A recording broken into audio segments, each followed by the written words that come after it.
ਪੰਜਾਬ ਦੀ ਕਿਸਾਨੀ। ਪੰਜਾਬੀ ਮੁੱਢ ਤੋਂ ਹੀ ਖੇਤੀ ਕਰਦੇ ਤੇ ਜ਼ਮੀਨ ਨੂੰ ਮਾਂ ਵਾਂਗ ਪਿਆਰ ਕਰਦੇ ਆ ਰਹੇ ਹਨ। ਇੰਨਾ ਪਿਆਰ ਇਹ ਜ਼ਮੀਨਾਂ ਨਾਲ ਕਰਦੇ ਹਨ ਕਿ ਕਿਸੇ ਦਾ ਜਾਂ ਆਪਣਾ ਲਹੂ ਵਹਾਉਣ ਲੱਗਿਆਂ ਵੀ ਸੋਚਦੇ ਨਹੀਂ। ਵੱਟ ਦੀ ਸਿਹਤ ਤਾਂ ਇੰਜ ਨਾਪਦੇ ਜਿਵੇਂ ਕੋਈ ਲੇਜ਼ਰ ਮਸ਼ੀਨ ਹੋਣ। ਪੰਜਾਬੀ ਕਿਸਾਨ ਖੁੱਲ੍ਹੇ ਸੁਭਾਅ ਦੇ ਮਾਲਕ, ਮਿਹਨਤੀ, ਦਿਲ ਦੇ ਅਮੀਰ ਅਤੇ ਰੱਬ ਤੋਂ ਡਰਨ ਵਾਲੇ ਹਨ। ਪੰਜਾਬੀ ਕਿਸਾਨ ਆਪਣੀ ਪੁੱਤਾਂ ਵਾਂਗ ਪਾਲੀ ਫਸਲ ਕੌਡੀਆਂ ਦੇ ਭਾਅ ਸੁੱਟ ਕੇ ਭਾਰਤ ਦੀ ਭੁੱਖ ਮਿਟਾਉਂਦਾ ਆ ਰਿਹਾ ਹੈ। ਮੇਰਾ ਪਰਿਵਾਰ ਖੇਤੀ ਨਾਲ ਜੁੜਿਆ ਹੋਇਆ ਹੈ। ਭਾਵੇਂ ਹੁਣ ਜ਼ਮੀਨ ਪੀੜ੍ਹੀ ਦਰ ਪੀੜ੍ਹੀ ਹਿੱਸਿਆਂ ਵਿੱਚ ਵੰਡਦੀ ਘਟਦੀ ਜਾ ਰਹੀ ਹੈ, ਪਰ ਅੱਜ ਵੀ ਪਿੰਡ ਵਾਲੀ ਜ਼ਮੀਨ ਨੂੰ ਦੇਖੇ ਬਿਨਾਂ ਮੁੜਿਆ ਨਹੀਂ ਜਾਂਦਾ। ਮੇਰਾ ਬਾਪ ਦੱਸਿਆ ਕਰਦਾ ਸੀ ਕਿ ਉਹ ਤੇ ਮੇਰੇ ਚਾਚੇ ਤਾਏ ਇਹ ਜ਼ਮੀਨ 'ਤੇ ਹਲ ਤੇ ਫਲੇ ਵਾਹੁੰਦੇ, ਲਾਗੇ ਪਈ ਵਿਹਲੀ ਮੈਰ ਵਿੱਚ ਪਸ਼ੂ ਚਾਰਦੇ ਸਨ। ਉਹ ਕਦੇ ਗੰਧਕ ਪਟਾਸ ਲਿਆ ਕੇ ਮੱਕੀ ਦੇ ਖੇਤਾਂ ਵਿੱਚ ਸੂਰਾਂ ਦਾ ਸ਼ੌਕੀਆ ਤੌਰ 'ਤੇ ਸ਼ਿਕਾਰ ਵੀ ਕਰਦੇ ਤੇ ਫਿਰ ਦੂਸਰੇ ਪਿੰਡਾਂ ਨੂੰ ਦਾਵਤ ਦੇ ਦਿੰਦੇ। ਸ਼ਿਕਾਰ ਦੇ ਨਾਲ ਦੇਸੀ ਪੇਸ਼ ਕਰਨਾ ਸਰਦਾਰਾਂ ਦੀ ਨਿਸ਼ਾਨੀ ਮੰਨੀ ਜਾਂਦੀ ਸੀ। ਕਦੇ-ਕਦੇ ਉਹ ਰਾਤ ਨੂੰ ਲਾਗੇ ਦੇ ਪਿੰਡਾਂ ਵਿੱਚ ਘਰਦਿਆਂ ਤੋਂ ਚੋਰੀ ਨੰਗੇ ਪੈਰੀਂ ਨਕਲਾਂ ਦੇਖਣ ਜਾਂਦੇ, ਪਰ ਦਾਦਾ ਜੀ ਸਰਕਾਰੀ ਅਧਿਆਪਕ ਹੋਣ ਕਰਕੇ ਸਕੂਲ ਵੀ ਜਾਣਾ ਪੈਂਦਾ ਸੀ। ਕਦੇ-ਕਦੇ ਸ਼ਾਮ ਨੂੰ ਖਿੱਦੋ-ਖੂੰਡੀ ਵੀ ਖੇਡਦੇ। ਮੈਂ ਸੋਚ ਕੇ ਹੈਰਾਨ ਹੋ ਜਾਂਦਾ ਹਾਂ ਕਿ ਉਹ ਕਿੰਨਾ ਬੇਫਿਕਰੀ ਵਾਲਾ ਮਾਹੌਲ ਸੀ। ਮੇਰੇ ਚਾਚੇ ਦੱਸਦੇ ਹਨ ਕਿ ਕੋਈ ਪਰੇਸ਼ਾਨੀ ਨਹੀਂ ਸੀ। ਸਭ ਲੋਕ ਇੱਕੋ ਜਿਹੇ ਸਨ ਅਤੇ ਖੁਸ਼ ਸਨ। ਉਹ ਅੱਜ ਵੀ ਕਦੇ ਸ਼ਾਮ ਨੂੰ ਜਦੋਂ ਮਹਿਫਲ ਲਗਾਉਂਦੇ ਨੇ ਤਾਂ ਉਸ ਜ਼ਮਾਨੇ ਦੀਆਂ ਗੱਲਾਂ ਬਾਰ-ਬਾਰ ਕਰਦੇ ਰਹਿੰਦੇ ਹਨ। ਮੇਰੇ ਮੁਤਾਬਕ ਉਹਨਾਂ ਦੀਆਂ ਜ਼ਰੂਰਤਾਂ ਬੜੀਆਂ ਸੀਮਿਤ ਸਨ ਅਤੇ ਭਾਈਚਾਰਕ ਸਾਂਝ ਮਜ਼ਬੂਤ ਸੀ। ਕਿਸਾਨ ਕੋਲ ਤਾਂ ਪੈਸੇ ਉਦੋਂ ਵੀ ਨਹੀਂ ਸਨ। ਕਦੇ-ਕਦੇ ਜੱਟਾਂ ਦੀ 13ਵੇਂ ਮਹੀਨੇ ਕਣਕ ਮੁੱਕ ਜਾਂਦੀ ਸੀ ਤੇ ਮੁੱਲ ਲਿਆ ਕੇ ਗੁਜ਼ਾਰਾ ਕਰਦੇ ਸਨ। ਸਾਰੇ ਟੱਬਰ ਕੋਲ ਇੱਕ ਦੋ ਹੀ ਨਵੇਂ ਕੱਪੜੇ ਹੁੰਦੇ ਸੀ ਤੇ ਉਹੀ ਵਾਰੀ-ਵਾਰੀ ਸ਼ਹਿਰ ਜਾਂ ਵਾਂਢੇ ਜਾਣ ਲੱਗਿਆਂ ਫਸਾ ਲੈਂਦੇ, ਪਰ ਫੇਰ ਵੀ ਖੁਸ਼ੀ ਚਿਹਰਿਆਂ 'ਤੇ ਹਰ ਵੇਲੇ ਰਹਿੰਦੀ ਸੀ। ਲੋੜਾਂ ਪੂਰੀਆਂ ਕਰਨ ਲਈ ਜ਼ਮੀਨ ਤਾਂ ਉਦੋਂ ਵੀ ਜੱਟ ਗਹਿਣੇ ਰੱਖਦੇ ਸਨ, ਪਰ ਇਸ ਤਰ੍ਹਾਂ ਕੋਈ ਜਹਾਨ ਤੋਂ ਉਡਾਰੀ ਨਹੀਂ ਸੀ ਮਾਰਦਾ। ਆਖਿਰ ਕੀ ਹੋ ਗਿਆ ਕਿ ਸਾਡੇ ਢੱਗਿਆਂ ਵਰਗੇ ਸਿਰ ਸੁੱਟੀ ਜਾਂਦੇ ਆ। ਸਰਕਾਰਾਂ ਦੀ ਗੱਲ ਕਰੀਏ, ਇਹ ਤਾਂ ਮੁੱਢ ਤੋਂ ਹੀ ਕਿਸਾਨ ਦੀਆਂ ਵੈਰੀ ਰਹੀਆਂ ਹਨ। ਆਖਿਰ ਸਰਕਾਰਾਂ ਨੇ ਮੋਟੇ ਢਿੱਡਾਂ ਵਾਲੇ ਸ਼ਾਹੂਕਾਰਾਂ ਨੂੰ ਵੀ ਮੌਕਾ ਦੇਣਾ ਹੈ ਛਿੱਲ ਲਾਹੁਣ ਦਾ, ਤੇ ਫਿਰ ਅਖੀਰ ਬਿਹਾਰ ਤੇ ਉੜੀਸਾ ਦੇ ਗਰੀਬਾਂ ਤੋਂ ਵੋਟਾਂ ਵੀ ਲੈਣੀਆਂ ਹਨ। ਸ਼ਾਇਦ ਕੁਝ ਸਾਡੇ ਆਲੇ ਦੁਆਲੇ ਹੀ ਬਦਲ ਗਿਆ ਹੈ, ਜਿਹੜਾ ਜੱਟਾਂ ਨੂੰ ਜਿਉਣ ਨਹੀਂ ਦਿੰਦਾ। ਮੈਨੂੰ ਲੱਗਦਾ ਕਿ ਜੱਟ ਦਾ ਕੋਈ ਯਾਰ ਹੀ ਨਹੀਂ ਰਹਿ ਗਿਆ, ਜਿਹੜਾ ਕਹਿ ਦੇਵੇ ਤਕੜਾ ਹੋ ਮੈਂ ਜਿਉਂਦਾ। ਸਾਡੇ ਟੱਬਰ ਛੋਟੇ ਹੋ ਗਏ ਹਨ। ਕੰਧਾਂ ਨੇ ਖੁੱਲ੍ਹੇ ਵਿਹੜਿਆਂ ਨੂੰ ਛੋਟੇ ਕਰ ਦਿੱਤਾ ਹੈ। ਇਹਨਾਂ ਕੰਧਾਂ ਤੋਂ ਹੁਣ ਜੱਟ ਇੰਨਾ ਡਰਦਾ ਕਿ ਨੇੜੇ ਜਾ ਕੇ ਦਿਲ ਹੌਲਾ ਵੀ ਨਹੀਂ ਕਰ ਸਕਦਾ। ਦੁਨੀਆ 'ਤੇ ਫੈਲ ਗਏ ਨਿੱਜਵਾਦ ਨੇ ਸਾਡੇ ਦਿਲਾਂ ਵਿੱਚੋਂ ਮੌਤ ਅਤੇ ਰੱਬ ਦਾ ਡਰ ਹੀ ਵਿਸਾਰ ਦਿੱਤਾ। ਭਰਾਵਾਂ ਨੂੰ ਸ਼ਰੀਕ ਬਣਾ ਕੇ ਠੋਕਰਾਂ ਖਾਣ ਲਈ ਛੱਡ ਦਿੱਤਾ ਹੈ। ਇਹ ਕਿਹੜੀ ਤਰੱਕੀ ਹੈ ਜਿਸ ਉੱਪਰ ਅਸੀਂ ਮਾਣ ਕਰ ਰਹੇ ਹਾਂ। ਮੇਰੇ ਬਾਬੇ ਜਦੋਂ 1947 ਤੋਂ ਬਾਅਦ ਕਪੂਰਥਲੇ ਆਪਣੇ ਜੱਦੀ ਪਿੰਡ ਆ ਗਏ ਤਾਂ ਬਾਬੇ ਇਕੱਠੇ ਹੀ ਰਹੇ। ਇੱਕੋ ਚੁੱਲ੍ਹੇ 'ਤੇ ਸਾਰਾ ਟੱਬਰ ਰੋਟੀਆਂ ਖਾਂਦਾ ਰਿਹਾ ਅਤੇ ਕੋਈ ਕੰਧ ਕੱਢਣ ਦਾ ਡਰਾਉਣਾ ਸੁਪਨਾ ਵੀ ਨਹੀਂ ਆਇਆ ਕਿਸੇ ਨੂੰ। ਮੈਂ ਆਪਣੀ ਦਾਦੀ ਨੂੰ ਪੁੱਛਦਾ ਰਹਿੰਦਾ ਸੀ ਕਿ ਉਹਦੀ ਦਰਾਣੀ ਨਾਲ ਉਹਦਾ ਕਦੇ ਭੇੜ ਨਹੀਂ ਹੋਇਆ। ਉਹ ਕਹਿੰਦੀ ਗੁੱਸੇ ਤਾਂ ਉਹ ਕਦੇ-ਕਦੇ ਹੋ ਜਾਂਦੀਆਂ ਸੀ, ਪਰ ਫਿਰ ਬੋਲ ਪੈਂਦੀਆਂ। ਉਹ ਗੁੱਸਾ ਬਸ ਆਪਣੇ ਦੋਹਾਂ ਤੱਕ ਹੀ ਸੀਮਿਤ ਰੱਖਦੀਆਂ। ਸਾਡੇ ਅੱਜ ਦੇ ਪਰਿਵਾਰਾਂ ਨੂੰ ਪਤਾ ਨਹੀਂ ਕਿਹੜੀ ਪ੍ਰਾਈਵੇਸੀ ਚਾਹੀਦੀ ਆ ਕਿ ਚਾਚੇ ਤਾਏ ਵੀ ਓਪਰੇ ਲੱਗਣ ਲੱਗ ਪਏ। ਜ਼ਿਆਦਾ ਸਾਂਝੇ ਘਰ, ਇਕੱਠੀ ਵਾਹੀ ਹੀ ਜੱਟ ਨੂੰ ਬਚਾ ਸਕਦੇ ਹਨ। ਜੇਕਰ ਤੁਸੀਂ ਇਕੱਠੇ ਰਹਿੰਦੇ ਹੋ ਤਾਂ ਇੱਕ ਦੂਸਰੇ ਨੂੰ ਦੁੱਖ ਦੱਸ ਸਕਦੇ ਹੋ ਤੇ ਜਿਸ ਨਾਲ ਕਈ ਤਰ੍ਹਾਂ ਦੇ ਹੱਲ ਨਿਕਲ ਸਕਦੇ ਹਨ। ਮਾਨਸਿਕ ਤੌਰ 'ਤੇ ਵੀ ਬੜਾ ਹੌਸਲਾ ਮਿਲਦਾ, ਜਿਹੜਾ ਗੱਡੀ ਨੂੰ ਲੀਹੋਂ ਲੱਥਣ ਨਹੀਂ ਦਿੰਦਾ। ਮੈਨੂੰ ਲੱਗਦਾ ਗੁਰਬਾਣੀ ਦੇ ਅਰਥ ਜੇ ਬੁੱਝ ਲਏ ਜਾਣ ਤੇ ਸਾਡੇ ਹਿਰਦੇ ਵਿੱਚ ਵਸ ਜਾਣ, ਫਿਰ ਸ਼ਾਇਦ ਅਸੀਂ ਇੱਕ ਦੂਸਰੇ ਨਾਲ ਈਰਖਾ ਕਰਨੋਂ ਹਟ ਜਾਈਏ। ਸੱਚੇ ਸਾਧੂਆਂ, ਪ੍ਰਚਾਰਕਾਂ ਦੀ ਕਮੀ ਤੇ ਵਿਗਿਆਨ ਨਾਲ ਆਏ ਹੰਕਾਰ ਨੇ ਸਾਡੀ ਮੱਤ ਮਾਰ ਦਿੱਤੀ ਹੈ। ਅੱਜ ਕੱਲ੍ਹ ਦੀ ਦੁਨੀਆ ਵਿੱਚ ਰੱਬ ਦਾ ਭੈ ਬਹੁਤ ਜ਼ਰੂਰੀ ਹੈ, ਜੇ ਅਸੀਂ ਨਿੱਜਵਾਦ ਤੇ ਆਪਣੇ ਅੰਦਰਲੇ ਸ਼ਰੀਕ ਨੂੰ ਮਾਰਨਾ ਹੈ। ਕਿਸਾਨ ਵੀ ਵੱਡੇ ਖਰਚੇ ਕਰਨ ਲੱਗ ਪਏ ਹਨ। ਕੋਈ ਤੁਰ ਕੇ ਪੱਠੇ ਲੈਣ ਨਹੀਂ ਜਾਂਦਾ। ਕਾਰ ਰੱਖਣੀ ਜ਼ਰੂਰੀ ਹੋ ਗਈ ਹੈ, ਖਾਸ ਤੌਰ 'ਤੇ ਵਿਆਹ ਜਾਣ ਲਈ। ਜੱਟਾਂ ਦੇ ਪੁੱਤ ਬਾਹਰਲੇ ਰੰਗਲੇ ਸੁਪਨਿਆਂ ਨੇ ਪੱਟ ਲਏ ਹਨ। ਮੈਨੂੰ ਲੱਗਦਾ ਕਿ ਪੰਜਾਬ ਦੇ ਕਿਸਾਨ ਜੇਕਰ ਅੱਡੇ ਫਾਹੇ ਨਾ ਲੈਣ ਤਾਂ ਉਹ ਕਿਤੇ ਵਧੀਆ ਜ਼ਿੰਦਗੀ ਜੀ ਸਕਦੇ ਹਨ। ਸਭ ਤੋਂ ਵੱਡੀ ਗੱਲ ਇਹ ਹੈ ਕਿ ਆਪਣੇ ਆਪ ਨੂੰ ਕਿਸਾਨ ਹੀ ਸਮਝਣ ਤਾਂ ਬਚ ਸਕਦੇ ਹਨ, ਨਹੀਂ ਤਾਂ ਨੀਂਦ ਤੇ ਚੈਨ ਨਹੀਂ ਮਿਲਣਾ। ਮੇਰੇ ਕਹਿਣ ਤੋਂ ਭਾਵ ਇਹ ਨਹੀਂ ਹੈ ਕਿ ਕਿਸਾਨ ਵੱਡੇ ਸੁਪਨੇ ਨਾ ਵੇਖੇ ਜਾਂ ਆਪਣੇ ਰਹਿਣ ਸਹਿਣ ਨੂੰ ਉੱਚਾ ਨਾ ਚੁੱਕੇ। ਖੇਤੀ ਇੱਕ ਜੀਵਨ ਜਾਚ ਦਾ ਨਾਂ ਹੈ, ਨਾ ਕਿ ਬੇਸ਼ੁਮਾਰ ਦੌਲਤ ਕਮਾਉਣ ਦਾ ਤਰੀਕਾ। ਖੇਤੀ ਸੱਚੀ ਸੁੱਚੀ ਕਿਰਤ ਕਰਨ ਦਾ ਸਭ ਤੋਂ ਵਧੀਆ ਸਾਧਨ ਹੈ। ਮੇਰੀ ਬਸ ਇੰਨੀ ਬੇਨਤੀ ਹੈ ਕਿ ਬੇਲੋੜੀ ਜ਼ਿੱਦ ਲਈ ਜਾਂ ਟੌਰ ਦਿਖਾਉਣ ਲਈ ਕਰਜ਼ਾ ਨਾ ਲਓ। ਮੈਂ ਇਹੀ ਦੱਸਣਾ ਚਾਹੁੰਦਾ ਹਾਂ ਕਿ ਖੇਤੀ ਕਦੇ ਵੀ ਲਾਹੇਵੰਦ ਸੌਦਾ ਨਹੀਂ ਰਿਹਾ। ਜੇਕਰ ਕਿਸਾਨ ਅਮੀਰ ਬਣਨਾ ਚਾਹੁੰਦਾ ਹੈ ਤਾਂ ਉਸ ਨੂੰ ਵਪਾਰੀ ਬਣਨਾ ਪਵੇਗਾ ਤੇ ਆਪਣੀ ਫਸਲ ਨੂੰ ਮੰਡੀ ਵਿੱਚ ਸੁੱਟਣ ਦੀ ਬਜਾਏ ਵੱਖਰੇ ਵੱਖਰੇ ਖਾਣ ਦੇ ਪ੍ਰੋਡਕਟ ਬਣਾ ਕੇ ਸਿੱਧਾ ਉਪਭੋਗਤਾ ਤੱਕ ਪਹੁੰਚਾਉਣੇ ਪੈਣਗੇ। ਇਹ ਕੰਮ ਅੱਜ ਕੱਲ੍ਹ ਦੀ ਆਪਣੇ ਆਪ ਨੂੰ ਪੜ੍ਹਿਆ ਕਹਿਣ ਵਾਲੀ ਪੀੜ੍ਹੀ ਕਰ ਸਕਦੀ ਹੈ। ਇਸ ਵੱਡੇ ਪ੍ਰਬੰਧ ਲਈ ਪੈਸੇ ਦੀ ਲੋੜ ਹੈ, ਜਿਸ ਵਿੱਚ ਆਪਣੇ ਆਪ ਨੂੰ ਅਮੀਰ ਦੱਸਣ ਵਾਲੇ ਪ੍ਰਵਾਸੀ ਪੰਜਾਬੀ ਪੰਜਾਬ ਰਹਿੰਦੇ ਆਪਣੇ ਪਿੰਡ ਦੇ ਪੜ੍ਹੇ ਲਿਖੇ ਨੌਜਵਾਨਾਂ ਦੀ ਮਦਦ ਕਰ ਸਕਦੇ ਹਨ। ਕਿਸਾਨਾਂ ਨੂੰ ਆਪਣੀ ਫਸਲ ਦਾ ਪੂਰਾ ਮੁੱਲ ਵੱਟਣ ਲਈ ਖੁਦ ਹੀ ਸਬਜ਼ੀ ਮੰਡੀਆਂ ਵਿੱਚ ਦੁਕਾਨਾਂ ਖੋਲ੍ਹਣੀਆਂ ਪੈਣਗੀਆਂ। ਸਭ ਤੋਂ ਵੱਡੀ ਗੱਲ ਇਹ ਹੈ ਕਿ ਕਿਸਾਨ ਨੂੰ ਲੇਖੇ ਜੋਖੇ ਦਾ ਮਾਹਰ ਬਣਨਾ ਪਏਗਾ।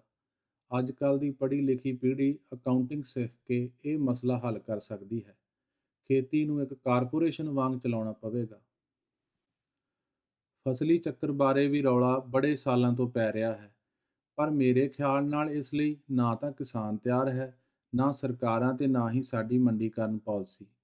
ਕੇਂਦਰ ਸਰਕਾਰ ਨੂੰ ਵੀ ਪੰਜਾਬ ਨਾਲ ਮਤਰੇਆ ਵਿਹਾਰ ਬੰਦ ਕਰ ਦੇਣਾ ਚਾਹੀਦਾ ਹੈ।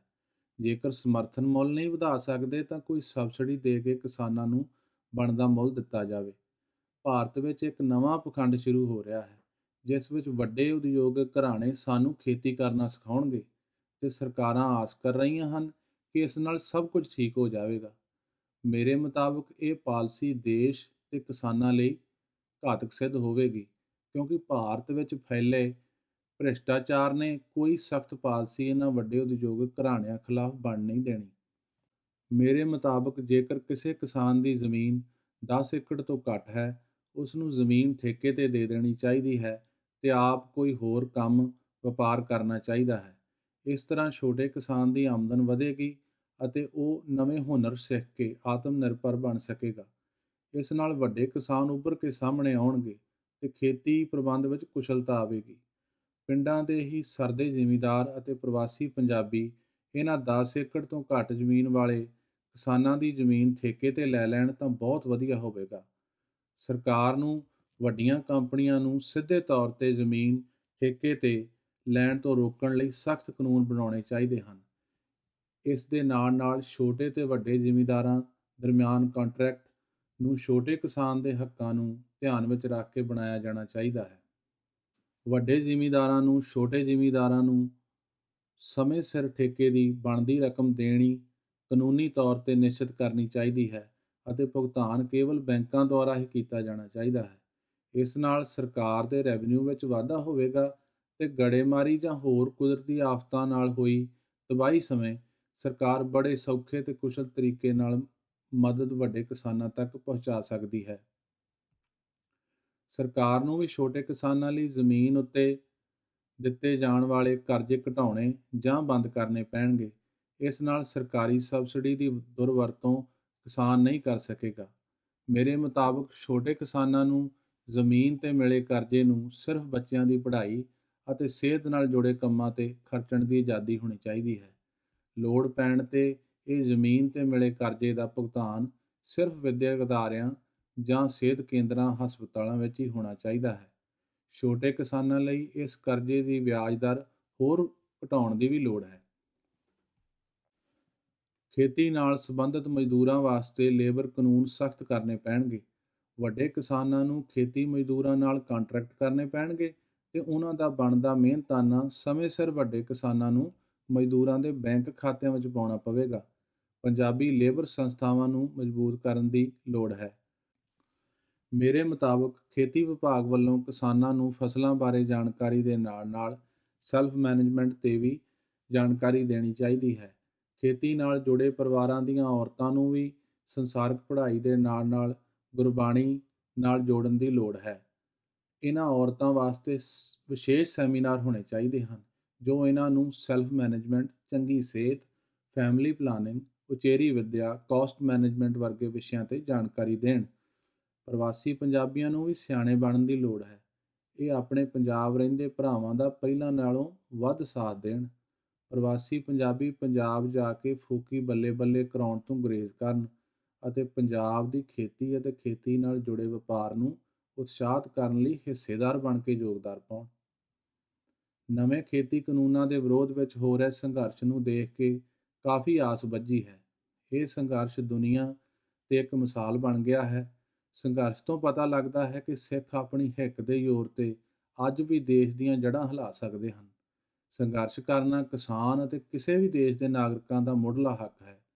ਮੇਰੇ ਮੁਤਾਬਕ ਭਾਰਤੀ ਸਰਕਾਰ ਨੂੰ ਕਿਸਾਨਾਂ ਦੇ ਸੰਘਰਸ਼ ਨੂੰ ਸਮਝਣਾ ਚਾਹੀਦਾ ਹੈ ਤੇ ਸੰਘਰਸ਼ ਨੂੰ ਖਤਮ ਕਰਨ ਲਈ ਆਪਣੀਆਂ ਕੋਝੀਆਂ ਚਾਲਾਂ ਤੋਂ ਗੁਰੇਜ਼ ਕਰਨਾ ਚਾਹੀਦਾ ਹੈ।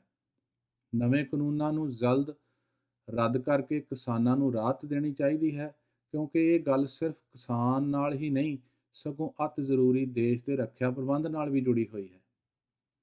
ਮੈਨੂੰ ਭਾਰਤ ਦੇ ਅੰਬਾਨੀ ਵਰਗੇ ਵਪਾਰੀਆਂ ਦੀ ਫਿਤਰਤ ਬਾਰੇ ਤਾਂ ਪਹਿਲਾਂ ਹੀ ਪਤਾ ਹੈ ਕਿ ਉਹ ਸਿਰਫ ਪਰਚੂਨ ਦੇ ਛੋਟੇ ਦੁਕਾਨਦਾਰ ਵਾਲੀ ਮਾਨਸਿਕਤਾ ਰੱਖਦੇ ਹਨ। ਇਹ ਭਾਰਤੀ ਵਪਾਰੀ ਅਮਰੀਕਾ ਅਤੇ ਦੂਸਰੇ ਵਿਕਸਿਤ ਦੇਸ਼ਾਂ ਦੇ ਵੱਡੇ ਵਪਾਰੀਆਂ ਦੇ ਗੁਲਾਮ ਹਨ। ਇਹਨਾਂ ਦੀ ਛੋਟੀ ਮਾਨਸਿਕਤਾ ਕਰਕੇ ਭਾਰਤ ਤਕਨਾਲੋਜੀ ਦੇ ਖੇਤਰ ਵਿੱਚ ਕਾਫੀ ਪਛੜ ਗਿਆ ਹੈ। 1991 ਤੋਂ ਬਾਅਦ ਭਾਰਤ ਵਿੱਚ ਪ੍ਰਾਈਵੇਟ ਕੰਪਨੀਆਂ ਨੇ ਸਮੇਂ ਦੀਆਂ ਸਰਕਾਰਾਂ ਨਾਲ ਮਿਲੀ ਭੁਗਤ ਅਤੇ ਭ੍ਰਿਸ਼ਟਾਚਾਰ ਕਰਕੇ ਹੀ ਤਰੱਕੀ ਕੀਤੀ ਹੈ। ਭਾਰਤੀ ਵਪਾਰੀਆਂ ਦੀ ਛੋਟੀ ਸੋਚ ਕਰਕੇ ਭਾਰਤ ਦੀ ਕੋਈ ਵੀ ਕੰਪਨੀ ਅੰਤਰਰਾਸ਼ਟਰੀ ਪੱਧਰ 'ਤੇ ਧਾਕ ਨਹੀਂ ਪਾ ਸਕੀ। ਟੈਕਨੋਲੋਜੀ ਵਪਾਰੀ ਵੀ ਵਿਕਸਿਤ ਦੇਸ਼ਾਂ ਦਾ ਹੀ ਕੰਮ ਕਰਦੇ ਹਨ, ਕਿਉਂਕਿ ਭਾਰਤ ਵਿੱਚ ਟੈਕਨੀਕਲ ਲੇਬਰ ਸਸਤੀ ਹੈ। ਸਾਰੇ ਵਿਕਸਿਤ ਦੇਸ਼ਾਂ ਨੇ ਭਾਰਤ ਵਰਗੇ ਗਰੀਬ ਜਾਂ ਵਿਕਾਸਸ਼ੀਲ ਦੇਸ਼ਾਂ ਨਾਲ ਗੁਪਤ ਸਮਝੌਤੇ ਕੀਤੇ ਹੋਏ ਹਨ ਅਤੇ ਵਿਕਸਿਤ ਦੇਸ਼ਾਂ ਨੂੰ ਭਾਰਤ ਵਰਗੀਆਂ ਵੱਡੀਆਂ ਮੰਡੀਆਂ ਦੀ ਲੋੜ ਹੈ। ਇਸ ਕਰਕੇ ਕੋਈ ਵੀ ਦੇਸ਼ ਕਿਸਾਨਾਂ ਜਾਂ ਸਿੱਖ ਮਸਲਿਆਂ ਦੇ ਹੱਕ ਵਿੱਚ ਖੁੱਲ੍ਹੇ ਤੌਰ 'ਤੇ ਕੁਝ ਨਹੀਂ ਕਰ ਸਕਦਾ। ਯੂਨਾਈਟਿਡ ਨੇਸ਼ਨ ਵਰਗੀਆਂ ਸੰਸਥਾਵਾਂ ਵਿੱਚ ਪਟੀਸ਼ਨ ਪਾਉਣ ਨਾਲ ਕੁਝ ਨਹੀਂ ਬਣਨਾ। ਇਹ ਸਿਰਫ ਵਿਕਸਿਤ ਦੇਸ਼ਾਂ ਦੇ ਹੱਕ ਪੂਰਦੀਆਂ ਹਨ। ਮੇਰੇ ਮੁਤਾਬਕ ਇਹ ਗੁਪਤ ਸਮਝੌਤੇ ਕਿਸੇ ਵੀ ਦੇਸ਼ ਦੇ ਟੁਕੜੇ ਨਹੀਂ ਹੋਣ ਦੇਣਗੇ ਅਤੇ ਵਿਕਸਿਤ ਦੇਸ਼ ਸਿਰਫ ਬਾਹਰੀ ਤੌਰ 'ਤੇ ਹੀ ਮਜ਼ਲੂਮਾਂ ਦੇ ਹੱਕ ਵਿੱਚ ਹੋਣ ਦਾ ਦਾਅਵਾ ਕਰਦੇ ਹਨ। ਇਸ ਲਈ ਮੇਰੀ ਬੇਨਤੀ ਹੈ ਕਿ ਸਾਡੇ ਪੰਜਾਬ ਵਾਸਤੇ ਭਰਾ ਕਿਸੇ ਵੀ ਮੁਹਿੰਮ ਜੋ ਪੰਜਾਬ ਨੂੰ ਭਾਰਤ ਨਾਲੋਂ ਅੱਡ ਕਰਨਾ ਚਾਹੁੰਦੀ ਹੋਵੇ ਉਸ ਦਾ ਸਾਥ ਨਾ ਦੇਣ। ਸਾਰਾ ਭਾਰਤ ਸਾਡਾ ਹੈ ਅਤੇ ਅਸੀਂ ਸਾਰੀ ਦੁਨੀਆ 'ਤੇ ਰਾਜ ਕਰਨਾ ਹੈ। ਸਿੱਖਾਂ ਨੂੰ ਆਪਣੇ ਥਿੰਕ ਟੈਂਕ ਉਸਾਰਨੇ ਚਾਹੀਦੇ ਹਨ, ਜਿਨ੍ਹਾਂ ਦੇ ਮੈਂਬਰ ਅਰਥਸ਼ਾਸਤਰੀ, ਕਾਨੂੰਨੀ ਮਾਹਰ, ਖੇਤੀ ਮਾਹਰ, ਟੈਕਨੋਲੋਜੀ ਮਾਹਰ ਅਤੇ ਨੀਤੀ ਘਾੜੇ ਹੋਣ ਤੇ ਇਹ ਥਿੰਕ ਟੈਂਕ ਸਮੇਂ-ਸਮੇਂ 'ਤੇ ਕੌਮ ਦੀ ਅਗਵਾਈ ਕਰਨ। ਮੈਂ ਸਮੂਹ ਸਿੱਖਾਂ ਨੂੰ ਅਪੀਲ ਕਰਦਾ ਹਾਂ ਕਿ ਅਸੀਂ ਗੁਰੂ ਦੀ ਸਾਜੀ ਹੋਈ ਆਜ਼ਾਦ ਕੌਮ ਹਾਂ ਤੇ ਹੋਰ ਆਤਮ ਨਿਰਭਰ ਬਣੀਏ। ਆਪਣੇ ਬੱਚਿਆਂ ਨੂੰ ਵੱਧ ਤੋਂ ਵੱਧ ਉਚੇਰੀ ਪੜ੍ਹਾਈ ਵੱਲ ਤੋਰੀਏ ਅਤੇ ਕੋਸ਼ਿਸ਼ ਕਰੀਏ ਕਿ ਉਹ ਵੱਡੇ ਵਪਾਰੀ ਬਣ ਸਕਣ। ਜਿਊਜ਼ ਵਾਂਗ ਦੁਨੀਆ 'ਤੇ ਸਰਦਾਰੀ ਅਤੇ ਖਾਲਸੇ ਦਾ ਰਾਜ ਤਾਂ ਹੀ ਹੋ ਸਕਦਾ ਹੈ ਜੇ ਸਾਡੇ ਕੋਲ ਅਕਲ, ਪੈਸਾ ਤੇ ਹਿੱਕ ਵਿੱਚ ਜ਼ੋਰ ਹੈ। ਸਿੱਖ ਕੌਮ ਨੂੰ ਅਰਬੀ ਤੇਲ ਦੇ ਖੂਹਾਂ ਤੋਂ ਵੀ ਵੱਧ ਕਮਾਈ ਕਰਨੀ ਪਵੇਗੀ।